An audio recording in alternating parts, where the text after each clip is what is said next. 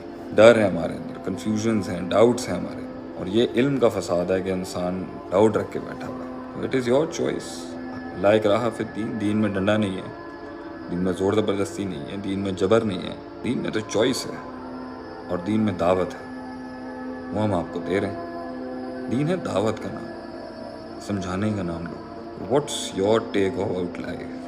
کیا کیا آپ نے زندگی کے ساتھ؟ کتنی جنگیں لڑی آپ نے اللہ کے لیے؟ کتنی جنگیں لڑی آپ نے حق کو مینیفیسٹ کرنے کے لیے؟ اینڈ اللہ تعالیٰ آپ سب کو حق قبول کرنے کی توفیق عطا فرمائے.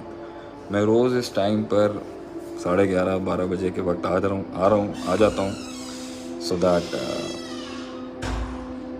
آپ لوگوں سے کچھ بات ہو جاتی ہے. And I share some perspectives about life and how spirituality and دین can change your perspective of happiness.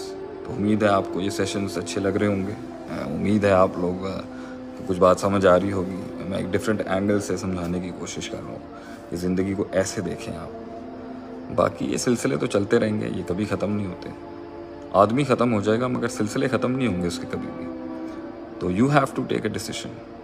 فیصلے آپ نے کرنے, اور جب فیصلے کر لیے جائیں تو ان پہ ڈٹا رہے. ایک شخص آیا آپ صلی اللہ علیہ وسلم کے پاس, اس نے کہا مجھے ایک بات ایسی بتائیں جو میری دنیا کے لیے, میری زندگی کے لیے پرفیکٹ ہو, میرا سب کچھ ٹھیک ہو جائے اس سے.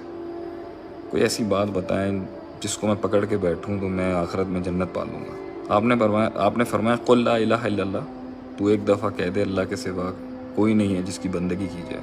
اللہ کے سوا کوئی معبود نہیں ہے, اللہ کے سوا کوئی مطلوب نہیں ہے, اللہ کے سوا کوئی محمود نہیں ہے, اللہ کے سوا کوئی مقصود نہیں ہے, اللہ کے سوا کوئی نہیں ہے جس کو انسان اپنا آپ سپورٹ کرے, اس کے آگے سجدہ ریز ہو, اس کے آگے اپنا سب کچھ قربان کر دے سوائے اللہ کے.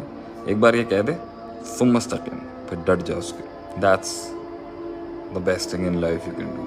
تم ڈٹ جانا اس کے. تو چوائسز آپ کی ہیں. آپ آج چاہیں تو کر سکتے ہیں, آپ آج چاہیں تو شروعات کر سکتے ہیں. اینڈ ٹرائی کریں اس کو, 1 سال اس چینج کو ایکسیپٹ کر کے, اور دیکھیں کتنے رستے کھلتے ہیں, دیکھیں کتنا مائنڈ سیٹ کھلتا ہے. علم پڑھیں, قرآن کی ترجمہ تفسیر پڑھیں, قرآن میں ڈائیو لیں, اینڈ آپ دیکھیں کس طرح آپ کو ایک علیحدہ ڈومین میں اللہ لے کے جاتا ہے, ایک ایسی دوسری ڈائنامکس کھولتا ہے آپ کے آگے. فیصلہ آپ کا ہے, ہم فورس نہیں کر سکتے آپ کے اوپر. اور جزاک اللہ خیر وحسن الجزا. کوئی سوال ہیں آپ کے تو آپ پوچھ سکتے ہیں, میں تھوڑی دیر ہوں آپ کے ساتھ. I will answer your questions. I hope ہم آپ کو بور نہیں کر رہے ہیں. آپ میں جانتا ہوں وہ سننا چاہتے ہیں جو آپ لوگ مجھے سنتے ہیں. یہ بہت زیادہ دینی باتیں چل رہی ہیں, and but I think I need to discuss these things to all of you, because اصل تو یہی ہے زندگی کا. سر جزاک اللہ, بارک اللہ فیکم. ماڈرن ایجوکیشن یا دینی ایجوکیشن, ترندیپ سنگھ. دیکھیں, دین ماڈرن ایجوکیشن سے ہٹ کر نہیں ہو سکتا. جو دین کا اصل پرسپیکٹیو ہے نا, وہ ہے انسان کی جو اسپرچول اور فزیولوجیکل ڈائنامکس ہے نا, ان کو صحیح کر دے. وہ زندگی جس میں روحانیت نہیں ہے, اس زندگی کے اندر جو انسان کی روح کے مسائل ہیں اگر وہ پراپر نہیں ہیں, وہ دنیا بھی نہیں حاصل کر سکتا. تو دین روح بھی ٹھیک کرنے آیا, روحانی مسئلوں کو, سائیکولوجیکل ایشوز کو, اسپریچول ایشوز کو, اور فزیکل ایشوز کو, سارے ایشوز کو ایڈریس کرنے آئے. تو ماڈرن ایجوکیشن ہو یا کنزرویٹیو ایجوکیشن ہو, دین نے دونوں کے اندر کمپلیمنٹ کرنا ہے. دین مائنس کر کے کسی چیز کو آپ اچیو نہیں کر سکتے. ٹائم بہت ضائع کرتا ہوں, پتہ بھی ہے, پھر بھی ٹائم ضائع کرتا ہوں. اس کی وجہ یہ ہے کہ آپ کو انجام کا ڈر نہیں ہے حنزلہ, آپ کو انجام کا ڈر نہیں ہے, آپ کو کانسیکوینسز کا ڈر نہیں ہے. آپ ایک پروسیس میں بلیو نہیں کرتے, آپ کو لگتا ہے کہ سب ٹھیک ہو جائے گا, جان دے والا ایٹیٹیوڈ ہے. آپ کو لگتا ہے کہ وٹ آئی تھنک سو کہ میں نکل جاؤں گا اس میں سے. تو یہ ایزی ٹیکنگ ایٹیٹیوڈ جو ہوتا ہے نا, اس کی وجہ سے انسان کہتا ہے کہ نہیں بھائی, آپ پروسیس کو نہیں مانتے, آپ ایکسرسائز کو نہیں مانتے, آپ ایک سلسلے کو نہیں مانتے. تو آدمی کہتا ہے نہیں یار, چھلانگ لگا کے کراس روڈنگ کر کے چھوٹے راستے لے کے میں کہیں پہنچ جاؤں گا. But that is the reason آپ سیریس نہیں ہیں اپنے اس کام کو لے کے. کیا انسان کو انسان سے سکون مل سکتا ہے, اور اگر مل سکتا ہے تو کب تک؟ انسان کو انسان سے سکون اور راحت ملتی ہے، اللہ نے رشتوں میں رکھی ہے، لیکن دائمی راحت جو ہے نا وہ اللہ کے ساتھ ہے۔ اللہ کے ولی کو کیسے پہچاننے کی ضرورت نہیں ہوگی، محسوس ہو جائے گا آپ کو۔ جارڈن ملک SOP سے میرے مراد ہیں قوانین، دین کے بھی قوانین ہیں اور دنیا کے بھی قوانین ہیں۔ تو ہر لحاظ کا ایک قانون ہے، وہ قانون کا خیال رکھنا چاہیے آپ کو۔ بچوں کی ہدایت کے لیے کیا کرنا چاہیے بھائی جی؟ بچوں کی ہدایت کے لیے پہلے خود ہدایت پر آئیں۔ جب ماں باپ ہدایت پر ہوں گے تو اولادوں میں بھی وہ ہدایت ٹرانسفر ہو جاتی ہے۔ سر جی نیگیٹو خیالوں کو کیسے ڈائیورٹ کریں؟ تھوڑی دیر ادھر ادھر دماغ لگائیں، خود ہی چلا جائے گا۔ اعوذ باللہ پڑھیں، مائنڈ ڈیفلیکٹ کریں، اور پتہ چلنا چاہیے کہ ہر وہ سوچ جس کا رزلٹ اینڈ کے اندر نقصان اور بربادی ہے، اس کو پال کے کیا کرنا۔ ہارٹ کی restlessness regardless of staying connected to close tool, how to keep it stable and accept reality. دیکھیں ریسٹلیسنس انسان کو آ رہی ہوتی ہے جب اسے ڈاؤٹس ہوتے ہیں، حقیقت کا پتہ نہیں ہوتا، تو فیئر آف دا اننون اس کو ریسٹلیس کرتا ہے۔ یا ریسٹلیسنس آ رہی ہوتی ہے جب اس کے من بغیر اصولوں کے کسی چیز میں چھلانگ لگا لیتا ہے۔ یا ریسٹلیسنس تب آ رہی ہوتی ہے جب انسان کو ڈیزائرڈ ریزلٹس نہیں مل رہے ہوتے۔ یہ بھی نفس کی تیزی ہے۔ تو میرے خیال سے اگر انسان اپنے آپ کو حق اور سچ سمجھا دینا کہ بھئی یہ ہے اور اس کے بعد توکل ہے، اور جو بھی ہوگا پھر رزلٹ میں اسے قبول کروں گی یا قبول کروں گا، اس سے ریسٹلیسنس کافی ختم ہو جائے گی۔ تیزی کبھی بھی کہیں پہنچا نہیں سکتی۔ ماں باپ نیک ہیں بٹ بچے بگڑے ہوئے ہیں، کیا کریں؟ آزمائش ہیں، صبر کریں۔ اللہ نے ہر انسان کو ٹیسٹ کرنا ہے اور آپ کو ایسے ہی ٹیسٹ کیا، پھر اس میں ایک لیول سے زیادہ آپ انہیں نیک نہیں بنا سکتے۔ ہم ایکسائٹمنٹ میں خدا کو کیوں بھول جاتے ہیں؟ کیونکہ نفس کو پسند ہی یہی ہے۔ نفس کو اپنے اوپر ایک اپنے سے بڑا رکھنا اس کے لیے بوجھ ہے۔ نفس بھاگتا ہے اس چیز سے، نفس بھاگتا ہے کہ اس کے اوپر کسی کا سلطہ ہو، کسی کی سلطنت ہو، کسی کا قانون ہو، کسی کی پریزنس ہو، آزادی چاہتا ہے۔ نفس کسی کے انڈر نہیں آنا چاہتا، تو بھاگے گا ایسے حالات کے اندر، اسے منوانا پڑتا ہے کسی کے انڈر رہنے کے لیے۔ شیخ صاحب جب لگے کہ سب اینڈ ہونے والا ہے تو کیا سوچنا چاہیے؟ اینڈ کی تیاری کرنی چاہیے۔ اینڈ کو اگر سوچ ہی لیا تو اینڈ کی تیاری کریں، اور وہ کیا ہے؟ مرنے سے پہلے توبہ، کاموں سے استغفار، اللہ سے ملنے کی ملاقات، اور اپنے انجام کے اندر جو بھی ہوگا اس کو امبریس کر کے اس سے سبق سیکھنے کے لیے تیاری کر کے پھر آگے بڑھیں۔ زندگی مل گئی تو ٹھیک ہے، نہیں ملی تو ہم اس میں اپنا استغفار کر کے معافی مانگ کے اس کو اپنے لیے نیکی بنا لیں گے۔ میرا سوال ہے، جو شخص غریبی کی وجہ سے، گھر کی مشکلات کی وجہ سے اپنی تعلیم حاصل نہ کر سکے، کیا وہ جو شخص تعلیم نہیں حاصل کر سکا اور غریبی کی وجہ سے مشکلات میں، تو مشکلات تو سب سے بڑا علم ہے۔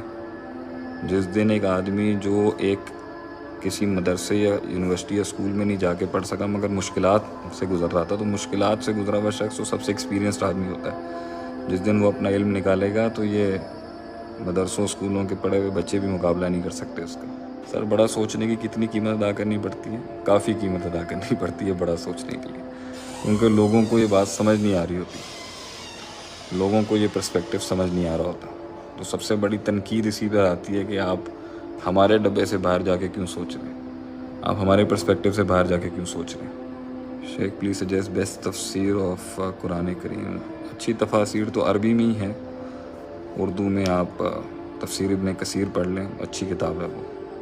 شیخ میں ای کامرس کر رہا ہوں، 7 منتھ ہو گئے ہیں بٹ کوئی رسپانس نہیں مل رہا، آپ کچھ ریکمینڈ کر دیں مجھے، جزاک اللہ خیر۔ ای کامرس میں کیا کر رہے ہیں آپ؟ PL کر رہے ہیں، ہول سیل کر رہے ہیں، ڈراپ شپنگ کر رہے ہیں؟ سر جی ایک ای کامرس میں FBA ہول سیل کر رہا ہوں۔ کوشش کرتے رہو، اللہ تعالیٰ اس میں ترقی دے گا۔ ای کامرس کے اندر جو ہے اگر آپ FBA ہول سیل کر رہے ہیں تو کوشش کریں پروڈکٹ لائن بڑھائیں، اپنی پروڈکٹس زیادہ سے زیادہ بڑھائیں، اور می ٹو کے پرسپیکٹیو کے اندر رہیں۔ مال اگر آپ نے رکھا ہوا ہے کسی اور کا یا اس سے اجازت لے کے کام کر رہے ہیں، ڈراپ شپنگ نہیں کر رہے، تو ٹھیک ہے، اللہ تعالیٰ سے دعا کریں اللہ روزی روٹی میں برکت ڈالے، اور اگر نہیں ہے تو اور سکلز کے ساتھ مارکیٹ کے اندر بھی آئیں، تاکہ اگر ایک نہ لگے تو دوسرا چل جائے۔ ترقی کے لیے سب سے بڑا ایک ایسپیکٹ یہ ہے کہ سمندر کے اندر مختلف قسم کے رنگ ڈالتے رہنے چاہیے، کون سا چل جائے پتہ نہیں۔ اگر ہول سیل نہیں چل رہا تو ویب ڈیزائننگ ہے، گرافک ڈیزائننگ ہے، کانٹینٹ رائٹنگ ہے، اور بہت سے پرسپیکٹیو ہیں، تو 4-5 جگہوں پہ اپلائی کرتا رہے، کچھ نہ کچھ تو چلے گا ہی چلے گا، اور بیٹھا رہے اس آڑ کے اندر. اگر اسے موقع نہیں مل رہا تو ایک ٹائم آ جائے گا جب آپ کو خود ہی احساس ہو جائے گا کہ اب مجھے یہ چھوڑ دینا چاہیے، it's not working for me, آسمان سے میرے لیے اس میں حکم نہیں آیا، تو then you have to switch to something else. ضروری نہیں ہے کہ ہر جگہ پہ آپ کا رزق لکھا ہو سکتا ہے آپ کا رزق مانا لکھا، اور ہو سکتا ہے بیٹھے رہیں، تھوڑے سے تدبیر چینج کریں، تھوڑی سی اسٹریٹجی چینج کریں. جو آپ کی پروڈکٹ کی لسٹنگ ہے، جو پروڈکٹ کی آپ کی پچنگ ہے، وہ ٹھیک ہونی چاہیے. ڈیفینیٹلی اللہ تعالیٰ کوئی نہ کوئی حل نکالے گا اس کے اندر. کسی کے ساتھ مرجر کریں، کسی کے ساتھ ہاتھ ملا کے ہول سیل کرنے کی کوشش کریں.